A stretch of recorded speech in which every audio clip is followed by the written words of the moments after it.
All right, so just now, Funcom released the patch notes for patch 1.1.0.17.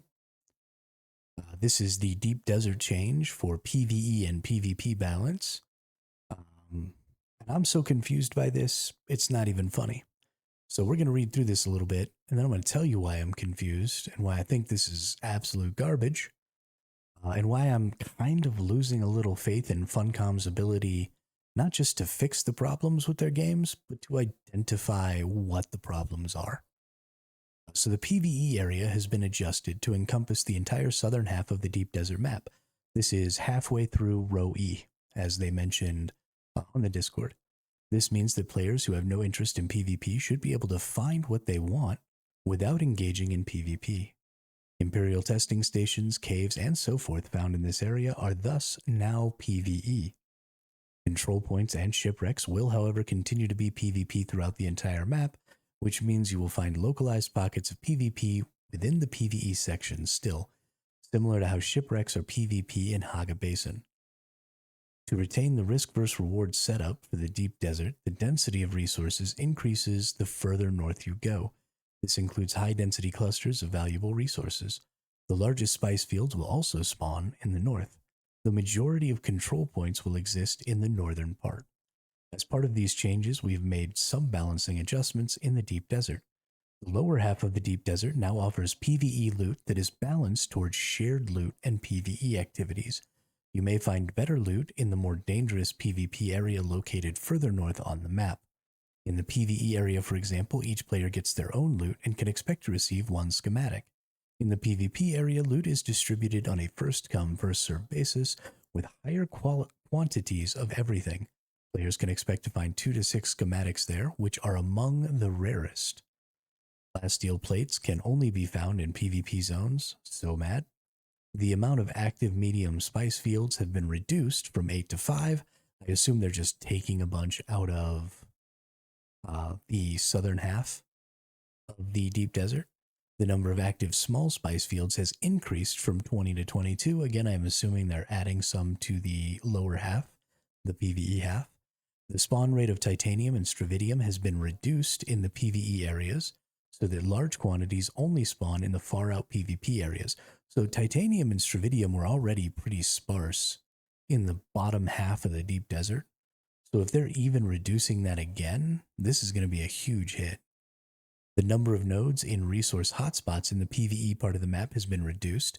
This is not just resource hotspots of stravidium and titanium, but all resource hotspots have had their total number of nodes reduced. So even you're not going to find good aluminum, you're not going to find good carbon, you're not going to find good copper, none of that is going to be out there like it previously could have been. The respawn time of titanium and stravidium has increased from 30 to 45 minutes. So again, we're reducing the overall number of stravidium and titanium and then increasing the respawn rate by another 33%. So you're not going to be able to get titanium and stravidium inside of the PvE zone. And then some Imperial testing stations are still in the PvP region, and players who want all schematics available each week will want to visit both PvP and PvE Imperial testing stations.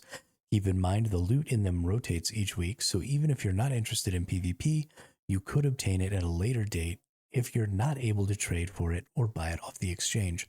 So this is saying you could obtain it. Again, they mentioned this rotation and stuff leaves opportunity for some schematics to not come back for, maybe a year. So you're looking at this rotation opportunity here, and they're saying it's possible that it's going to rotate into the PvE, but there's no guarantee that that's going to happen in any sort of quick order. So if there's a really good schematic out in the PvE region, then you're still required to go to the PvP region to go get that schematic, right?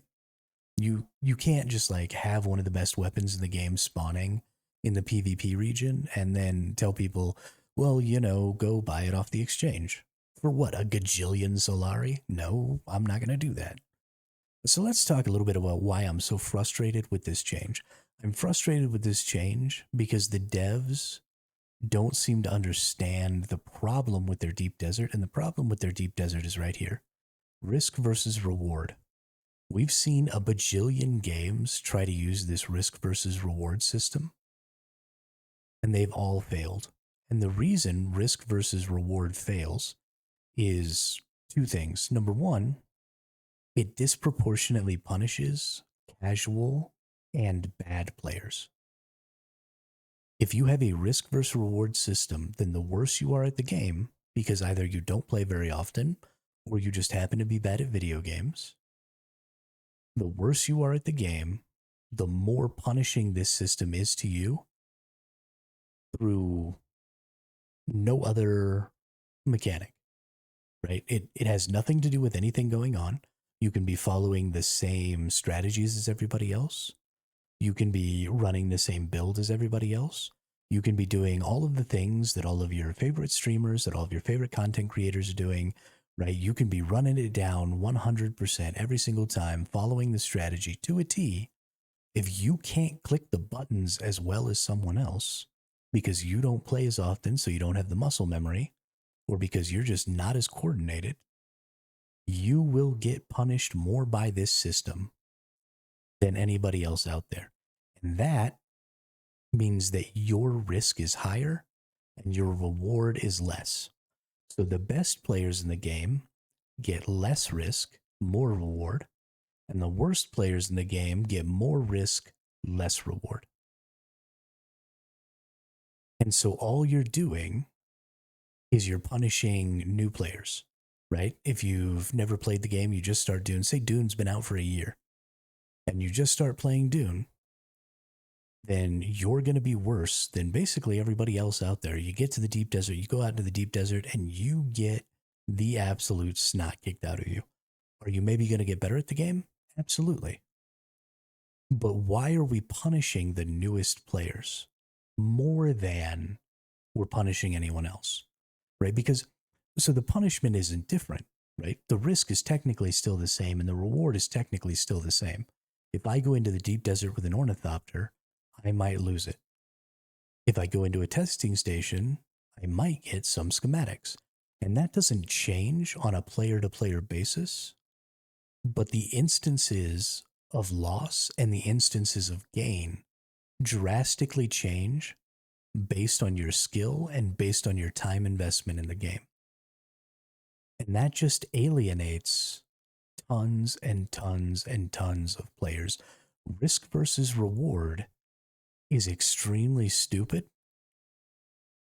if risk versus reward is on a player-to-player basis or on a basis of player-run social networks, right? So the only time risk versus reward can have value is if the highest level of your in-player or your in-game social networks is run by the system. It cannot be run by the players. Because if you have a risk versus reward system, and then you make the highest tier of social interaction guilds, then guilds are incentivized to only allow the best players to play to mitigate their risk and increase their reward. And so now you're only grouping the best players together and the worst players together, which is having the exact same effect of negating the reward and increasing the risk for the lowest tier of players, driving those players to get on Reddit and tell you over and over and over again that they need a PvE area in the deep desert, not because they don't want to PvP sometimes, and not because they don't want to maybe have that tension of like, will I get attacked? But because there's no release of that tension ever, right? They go out, they get attacked, they die, they suffer. They go out, they don't get attacked, they see another player, they run, they don't get very many rewards, they suffer. They go out, they get attacked, they die, they suffer. There's never any alleviation of that tension through triumph, because every time that tension comes to a head and they get in a fight, they lose. So that tension is never building up to a potential positive release. That tension is always building up to a negative release. And those players become averse to that tension at all, because the tension isn't bad, right? It's the outcome of that tension being extraordinarily lopsided towards a negative outcome that causes people to hate risk versus reward systems. And you can say get good all day. That's not how averages work. 50% of the player base is below average no matter what. No matter how many players are playing, no matter how many hours they're putting in, no matter how hard they try and learn, there is 50% of the player base out there who is worse than average. And those players get disproportionately shit on by risk versus reward systems. And so they leave. And then there's a new 50% of the player base who is worse than average who get disproportionately shit on. That's how averages work. So risk versus reward systems are garbage, especially if your highest tier of social interaction is run by players because they have a duty, right? It's not even the player's fault. They have a duty to the rest of the players in their guild to only allow the best players in to mitigate the risk to all the other players. So you can't give them a choice. You can't let them pick, right? It's like picking teams in basketball at recess, right? The team captain has a duty to pick the best players so that all the other players on his team has a better chance of winning. But that means that somewhere somebody's getting the below average team and somebody's getting the above average team. And if you have the ability to only choose the best players, right? If you could make trades for your worst players for other people's best players to make an all-star team, then that's basically what plays out in these risk versus reward systems. So you have to include the faction, right? The highest level of social interaction has to be run by the system. And the reason that is because if I'm a casual player and so I can't get into one of these really good guilds, these really good guilds still need to be benefiting me in some way as a casual player. Right? When I go out into the deep desert and these hardcore play all day, super good at the game, shroud tier mechanics, people are out there doing spice, doing whatever, I need to be able to glom onto them for protection. Those people need to be benefiting me whether they like it or not. Now, I don't want to take away the friendly fire within the faction. I think that's a fantastic system. I think you have to have the faction friendly fire because it mitigates zerging and it makes the game really interesting. It's something I've never seen tried before. I think it's a fantastic idea. I definitely think it's probably one of the best anti-zerg mechanics I've ever seen, and it's something I would have never came up with because I've been thinking of ways to mitigate zerging, or trying to think of ways. I've never come up with a good one, but this was a fantastic idea, and I'm all about it. So don't get rid of the friendly fire, but either give some sort of reward for working together somehow. I know the Landsrad system is supposed to do that, but it's not working. Or give some sort of a penalty for killing people within your own faction. Right? If I'm a Trades and I'm a casual player and I go out into the deep desert, I shouldn't be worried about getting attacked by other Atreides members. Unless, for some reason, that Atreides guild has a really good reason for killing me. Maybe they're at a point where they can harvest an entire large spice node all by themselves. And so they don't want to let me be involved in that or something, and so they decide to kill me. But that's a fairly rare instance and will likely not happen. So unless there's a really good reason to kill a member of your own faction, there should be a penalty. And that penalty should be payable to the tax person in either Solari or Spice Melange. And it should do something if you don't pay it, right? Kick you out of the faction so that you're factionless, so that everybody can attack you. It could reduce your guild's voting power in the Landsrad decree every time you kill a faction member. So that would give, it wouldn't even be a personal punishment. It would be a guild-wide punishment. So guilds would be policing each other to stop people from killing allied faction members. It could stop you or your guild from getting access to the benefit of the decree. There could be a threshold, like you kill 100 players from your own faction in a week, and you hit some threshold, and now you all don't get the decree that week because the Atreides and the Harkonnen houses have a reason, right? A canon, in world, legitimate reason to not want you to kill members of your own faction because you're hurting their overall military might in Arrakis when you do that. So Atreides and Harkonnen houses, right, their leadership wouldn't just let you do that. They wouldn't just be like, yeah, go nuts, kill our own people. That's totally fine with us, right? They'd break out the ruler and start smacking people on the back of the hands. So let's get some sort of mechanic that fixes that. And then this risk versus reward starts to smoothen out. Right now, if I'm a casual who's bad at the game, instead of getting tons and tons of risk with limited reward, I get to share in the risk mitigation of my better players by making sure that I seek them out and stay near them. And I get to share in the greater rewards that being near those players can let me achieve because I'm not losing my rewards anymore. And so we smooth out this risk versus reward curve where the worst players are getting all the risk and the best players are getting all the reward. And you start funneling some of that reward back to your more casual, lower tier players, and they stick around and they keep playing to become better players. And then they get to be on the top side of that 50%. But if all I'm doing is rolling in and just getting the snot kicked out of me every single day, I'm not going to stick around long enough to get better because I'm not making any progress, right? I can't even get to the same tier as the people who are killing me because my progress is being set back so much that I'm not making any. So smooth this curve out.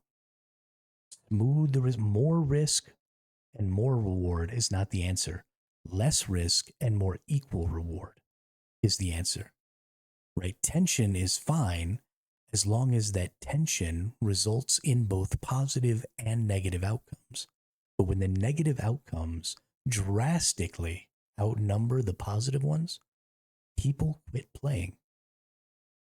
Right? I'm not going to play a game, right? Imagine there was a game where you push a button and either a chocolate cake comes out or one of those giant glove hands on a spring comes out and punches you in the face.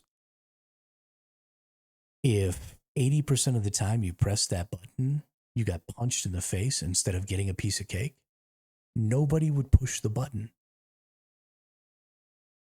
And if there was a way that you could, if the number of times you push the button or the number of times you did some other activity or maybe your age or something like that determined whether or not you got the piece of cake or the punch more often, then only people who were going to have better chances of getting cake would push the button, right? Maybe the younger you are, the more often you get cake and the less often you get punched in the face, right? So all you would have is little kids running around pushing the button, getting cake. And then all the old people wouldn't push the button because who wants to get punched in the face? It's a very, very basic analogy and it doesn't really line up properly, but you kind of get the idea, right? Nobody wants to get the negative experience all the time. That's trash. So this has been a really long rant, but this is the problem. PvE and PvP balance isn't the problem. This is the problem. Risk versus reward is a stupid mechanic. It's an absolutely stupid mechanic. I don't know why every PvP game in the world wants to do this, especially when it's personal risk and personal reward. There's a really old game, Dark Age of Camelot, I used to play, and the whole end game point was PvP, but the risk and reward was faction based, right? You had these little relics that stayed in your relic keeps in the realm versus realm PvP area, and there was castle sieges and stuff. And as a collective, as a faction, you protected those keeps and protected those relics because they gave your entire faction buffs. And then you would venture out into the enemy faction's territory to attack their relic keeps, to take their relics back to your home, to give your whole faction more buffs. And so it really smoothed out this curve, right? Everybody was getting rewards, everybody was sharing in the risk, and that curve was almost flat because you were doing it on a huge faction base. But when you start to shrink that down to a personal base, you just end up alienating anybody who's not ridiculously good at video games. And that's not fun. Nobody wants that. All right, let's look at the vehicle changes.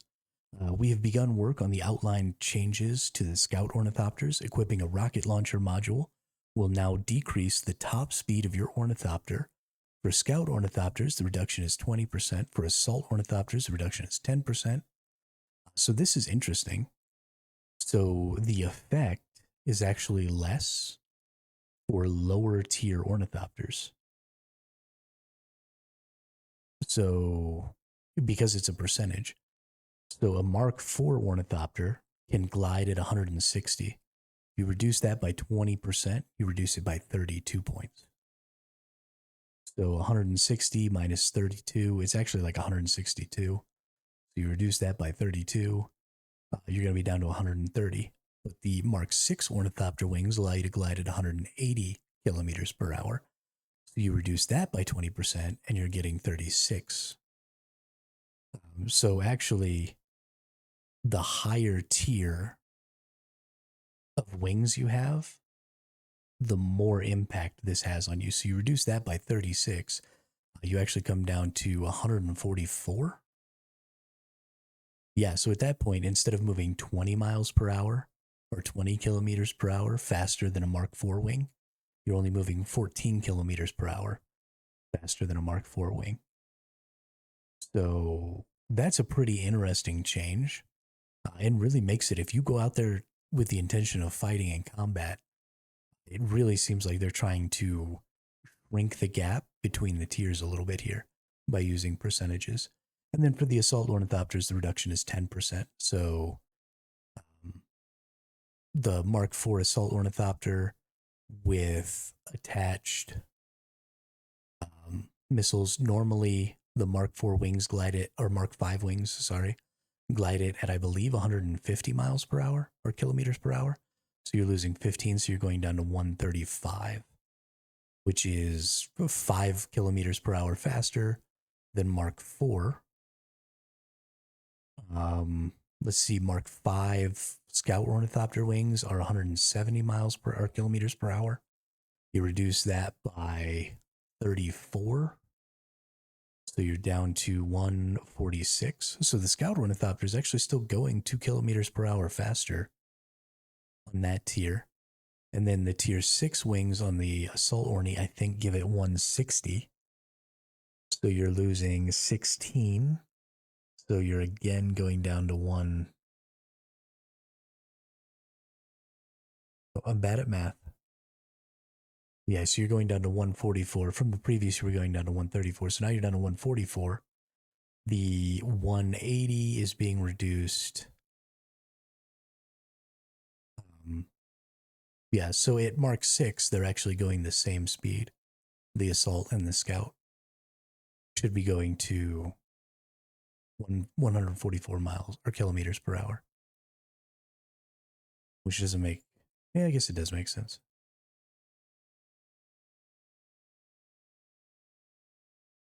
144. So this is really bringing them back together.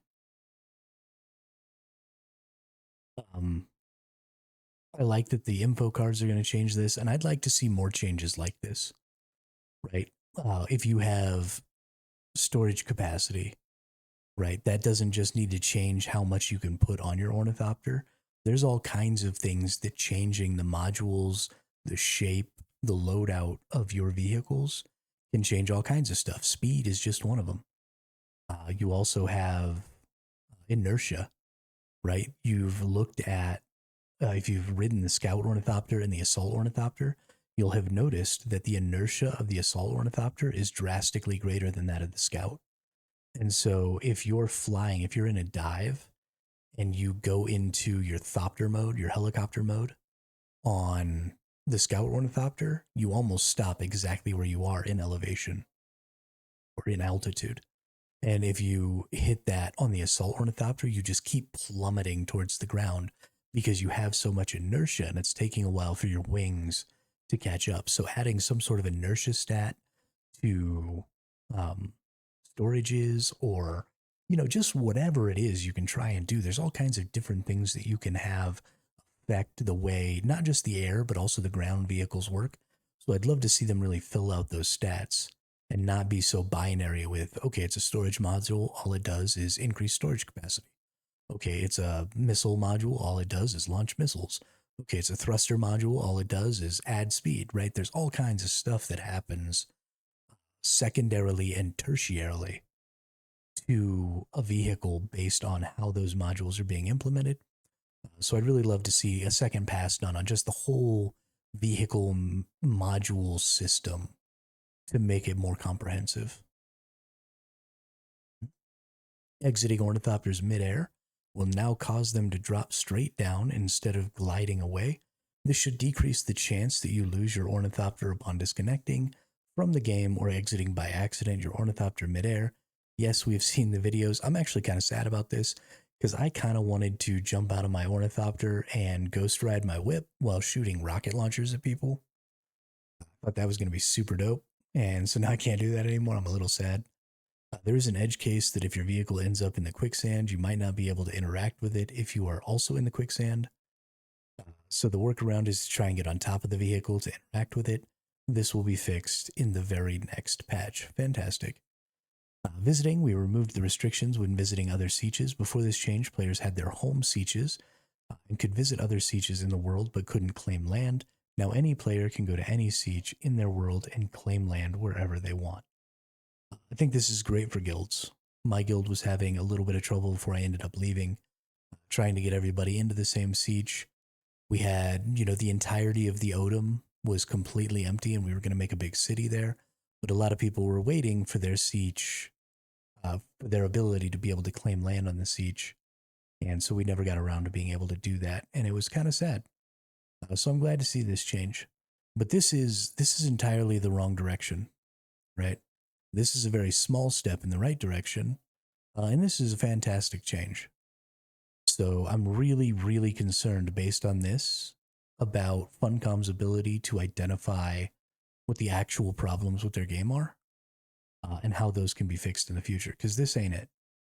This isn't addressing anything, and it's still giving more value to the time of PvP players than it is to the time of PvE players. Right? This is just saying, hey, PvE players, you can go get all the things, but it's going to take you longer. Have fun with the endless cycle of walk to node, mine node, walk to node, mine node, walk to node, mine node. But you get to do it more often now. Yay for you. So I'm really, really disappointed in this change. I think this is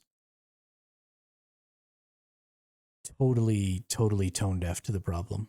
And maybe I'm the only person who thinks that the risk reward is the problem. And maybe everybody just thinks that, there should just be PvE and PvP zones and no PvE players should ever have to go into a PvP zone. But I don't think that most PvE players would be averse to being around when PvP happened. And being able to use their allies as cover and stuff like that in those situations. I think if you had a really good faction system going on, a very, very small subset of people would say, absolutely not, I'm not going into the deep desert. And I think most people would have fun because there'd be much more community involved in these situations. And because even if you lost, you would be able to share that loss with some other people. Right? Other people that maybe you never met before. So even if you were losing some stuff, even if you maybe didn't win the engagement, even if you normally don't PvP and you just run away, but this one time you maybe saw an opportunity to try and turn the tide and, it didn't quite work.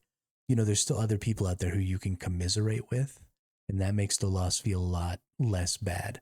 But for the time being, if you're a solo, if you're a small group, anything like that, there's nobody to commiserate with. There's nobody to get involved with. The whole game is just a guild versus guild game instead of a faction game like it should be. And the risk versus reward system is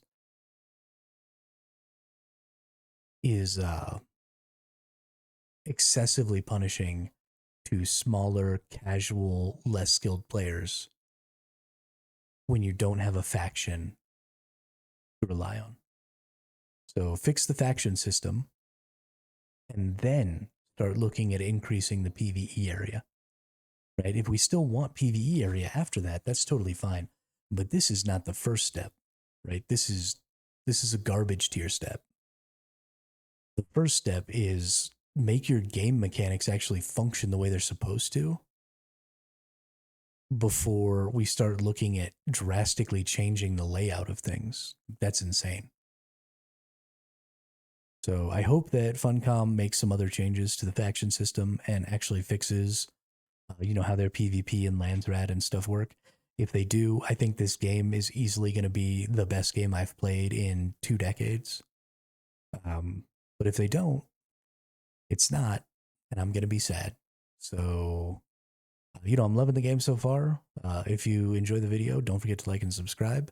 And I stream Dune every single day. I'm playing solo right now. So come take a look, hang out in the chat. We'll chit chat about Dune and what's going on in the game. So I hope everybody has a great night, and I will see you all on the next one.